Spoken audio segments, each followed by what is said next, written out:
কাকু আসসালামু আলাইকুম। ওয়ালাইকুম সালাম। কাকু আল্লাহ দিলে তো আপনার মেলা বয়স হয়ে গেছে, তো অনগা আমি কি করতাম। কাকু আপনি বিয়ে করবেন কবে? হ্যাঁ কি করমু কবে? বিয়ে করবেন কবে? আরে আমার তো এখনো বিয়ের বয়স হয় নাই, আপনার তো বিয়ের বয়স পার হয়ে যাইতেছে। আচ্ছা আমি বিয়ে করলে কি হবে? আপনার ঘরে বউ আসবে, আমার ঘরে বউ আসলে আপনি বউয়ের সাথে সংসার করবেন। বউয়ের সাথে সংসার করলে কি হবে?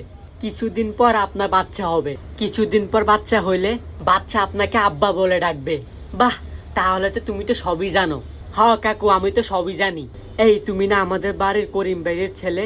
হ কাকু। তোরা যেন কয় ভাই কয় বোন? আল্লাহ দিলে 2 ভাই 1 বোন। তোর আব্বার বয়স যেন কত? কত আর হবে? 35-40। তোর আব্বা যেন কি কাজ করে? কাকু সরকারি চাকরি করে।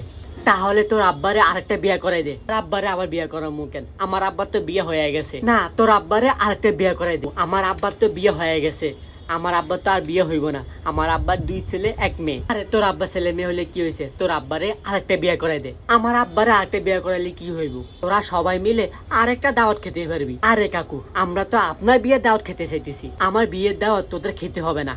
বিয়ের দাওয়াত না খাওয়াইলে কি বিয়ে হয় নাকি? আরে আমার তো এখন বিয়ের বয়সই হয় নাই, তোদের দাওয়াত খামু কোন সময়? এসব উল্টা পাল্টা কথা বলেন কেন? আপনার তো বিয়ের বয়স পার হয়ে যাচ্ছে, আমার বিয়ের বয়স পার হয়ে যাচ্ছে, আমার তো কোনো মাথা ব্যথা নাই, তোদের কেন তো মাথা ব্যথা? আরে কাকু তোমার বিয়েতে আমরা নিমন্ত্রণ খাইতে আসবো, গরুর মাংস, মুরগির মাংস, মুরগির রোস্ট, সাথে নানান রকমের মিষ্টি। আমি তো বিয়ে করবোই না, তোমরা নিমন্ত্রণ খাবে কিভাবে? কাকু তোমার কিন্তু বিয়ের বয়স পার হয়ে যাচ্ছে, পার হইলে হয়ে যাক, তারপর আমি বিয়ে করব না। কাকু পরে কিন্তু কলিকাতা হারবাল খেয়েও যৌবন ধরে রাখতে পারবা না। ইস কাকু পরে কিন্তু বউ সামনে গেট দিয়ে ঢুকবে, পেছনে গেট দিয়ে পালাই যাবে।